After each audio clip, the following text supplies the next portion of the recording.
साथियों नमस्कार। और कल की वीडियो में आपने सुना कि भगवान श्री कृष्ण ने अर्जुन को सात्विक, राजसिक और तामसिक बुद्धि के भेद बतलाए और उनके द्वारा बताया गया कि जो बुद्धि निवृत्ति मार्ग, प्रवृत्ति मार्ग, कल्याण, अकल्याण और सुख और दुख इनके विषय में यथार्थ ज्ञान रखती है, ऐसी बुद्धि सात्विकी बुद्धि कहलाती है। और उसके बाद उनके द्वारा ये बताया गया कि जिस बुद्धि को धर्म और अधर्म के विषय में ज्ञान नहीं है और कर्तव्य और अकर्तव्य को भी जो बुद्धि नहीं जानती, वो बुद्धि राजसिक बुद्धि कहलाती है। और तामसिक बुद्धि के विषय में भगवान श्री कृष्ण ने बताया था कि जो तमोगुण से घिरी हुई बुद्धि है और सारे अधर्म को ही धर्म मान लेती है, ऐसी जो बुद्धि है वो बुद्धि तामसिक बुद्धि कहलाती है। और आज इस नए एपिसोड में श्लोक संख्या 33 में अब भगवान श्री कृष्ण बता रहे हैं, आपने अभी तक सुना है, बुद्धि, कर्म, कर्ता इत्यादि के त्रिगुण भावों के संबंध में, इनके लक्षणों के संबंध में कि ये सात्विक, राजसिक और तामसिक कौन कौन से होते हैं। और आज बता रहे हैं धृति के लक्षण कि सात्विक धृति कैसी होती है और सात्विक और राजसिक कैसी होती है। तो ये धृति क्या है, वास्तव में पहले ये जानना होगा कि धृति मीन्स, धृति का मतलब हुआ धारण करना। हम जिस चीज़ को धारण कर रहे हैं अपने अंदर, वो हमारी धृति कहलाती है। तो धृति किसे कहते हैं, ये आज यहाँ पर बता रहे हैं भगवान श्री कृष्ण। श्लोक संख्या 33 में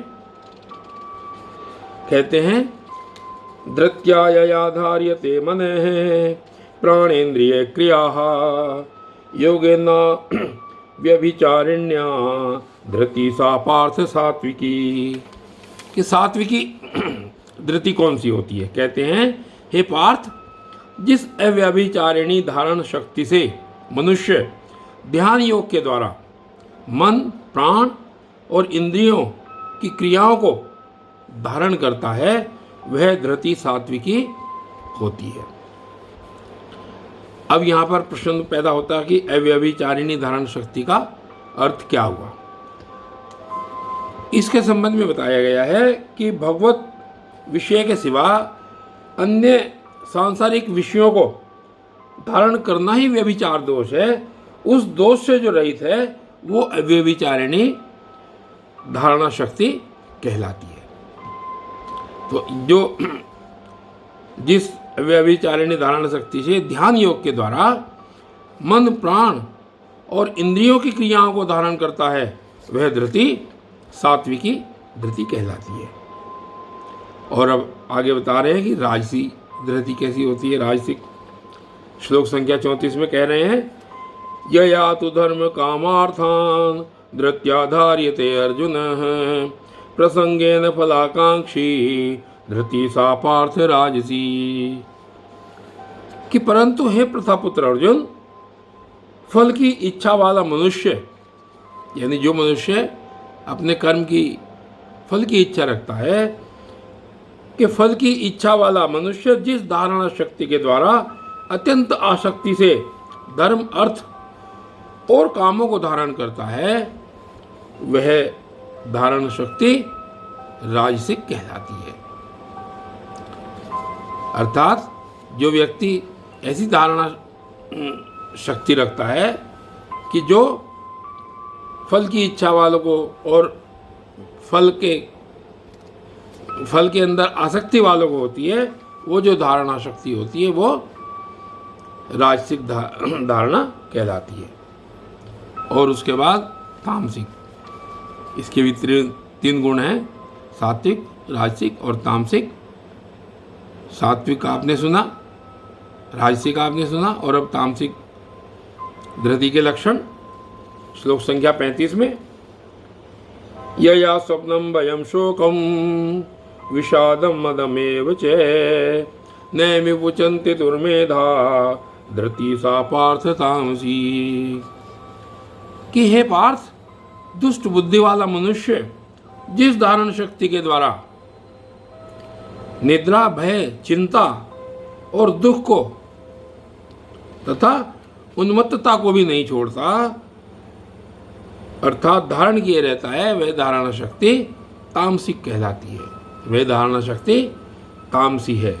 ऐसा भगवान श्री कृष्ण बता रहे हैं कि जिस दुष्ट बुद्धि वाला मनुष्य जिस धारण शक्ति के द्वारा निद्रा, भय, चिंता और दुखों को और उन्मत्तता को भी नहीं छोड़ता, अर्थात धारण किए रहता है, वह धारणा शक्ति तामसिक धारणा शक्ति कहलाती है। और उसके बाद आगे देखिए क्या कह रहे हैं श्लोक संख्या 36 में और 37 में। सुखम त्विदानीं त्रिविधम शृणु मे भरतर्षभ अभ्यासाद्रमते यत्र दुखांतम च निगच्छति। और श्लोक संख्या 37। यद्दग्रे विषम इव परिणामे अमृतोपमं तत्सुखम सात्विकम प्रोक्तम आत्मबुद्धि प्रसादजम। अब दोनों शब्दों का, दोनों श्लोकों का अर्थ एक साथ बताया जा रहा है। पहले यहाँ पर भगवान श्री कृष्ण कह रहे हैं कि इन तीनों गुणों के अनुसार जो सुख के वेद हैं वो मुझसे सुन। तो कहते हैं कि हे भरतश्रेष्ठ, अब 3 प्रकार के सुख भी मुझसे सुन। जिस सुख में साधक अर्थात मनुष्य भजन, ध्यान और सेवा आदि के अभ्यास से रमण करता है और दुख के अंत को प्राप्त हो जाता है, जो ऐसा सुख है वह आरंभ काल में यद्यपि विष के तुल्य प्रतीत होता है, परंतु परिणाम में अमृत के तुल्य है। इसलिए वह परमात्मा विषयक बुद्धि के प्रसाद से उत्पन्न होने वाला सुख सात्विक कहा गया है।